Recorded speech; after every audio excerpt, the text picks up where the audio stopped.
Hello, my name is Amy Casey, and I teach communications at Port Washington High School. This is my 12th year in the classroom, and I'm so ready to get started, even though it's going to look so different than it normally does. I wanted to take a minute just to reach out to parents and let you see my face, since if we meet in person in the near future, I will probably be masked up and you'll only see my eyes. So, this is me. Depending on what your child's schedule is, they may have me for Communications 3 as a junior comm class. They might have me for creative writing as an elective, or they may be enrolled in my AP Literature and Composition course. Regardless of what class your student has me for, there are a couple things that I can share with all parents just sort of consistently to sort of set the tone for the year. The first thing I want to say is I know and I recognize that this year is going to be very strange. We're going to have to be adaptable, flexible, ready to deal with whatever possible things may come our way. That being said, my biggest focus that I want to share with you for my instruction is going to be consistency.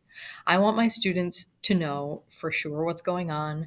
I want them to have the same experience, whether they are in class, whether they are working virtually from home, or in the unfortunate circumstance that your student may have to quarantine for 2 weeks, or if the school is closed temporarily because of circumstances with COVID, which hopefully won't happen. But if it does, it's going to be consistent. So, my plan is to create a structure for my classes that will always remain the same. So, your student can depend on knowing what's going on in class, no matter whether that is happening in person or virtually. So, let me share just a little bit about how that's going to work. It's pretty simple. At the start of class, I'm going to have a class meeting with the students. So, in that class meeting, I will be sharing the learning goals for the day, giving a general sort of like explanation of what we're doing, important announcements, and time for the students to ask me questions about what we've covered the previous lesson or the previous couple lessons. The great thing about the class meeting is all students in the class are going to be there in one way or another. If a student is in person that day, so let's say it's Monday and the student's in cohort A, they will be there in the classroom with me in person as we're having the class meeting. If your student is in cohort B and has me on Monday virtually, they are also going to be at the class meeting just by clicking join class meeting at the top of my PS Learning page. It's going to be the first thing they see right at the top of the page, same thing every single time.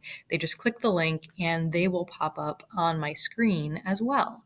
So it will be like the virtual half of the class and the in-person half of the class are in the classroom at the same time. So live, the virtual students are also getting the class meeting. They have the same chance to ask questions, to get the important announcements from me and the in-person live explanation, in addition to the online content that they will, of course, have available for them. All my students will be doing the same thing on the same day because of this model.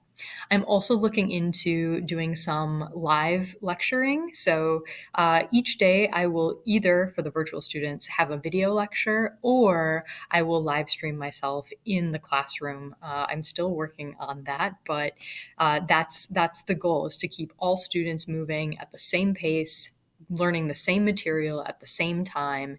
And when they have that chance to be in the classroom, of course, they can maximize that attention from me and the je ne sais quoi that you get from being in person in the classroom. But ultimately, every class day, whether in person or virtual, they'll have that class meeting. And same thing on Wednesday. Everybody will be virtual on Wednesday, but they'll have that class meeting live with me on the screen, where we can touch base in person and go through everything.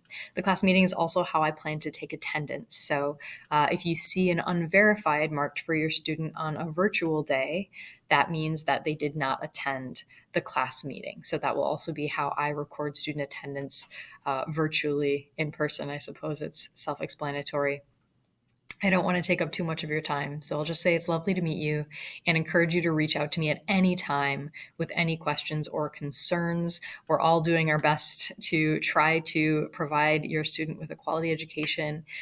So please email me. It's amy.casey at pwssd.k12.wi.us. I look forward to meeting you and especially meeting your students. Happy start of the school year.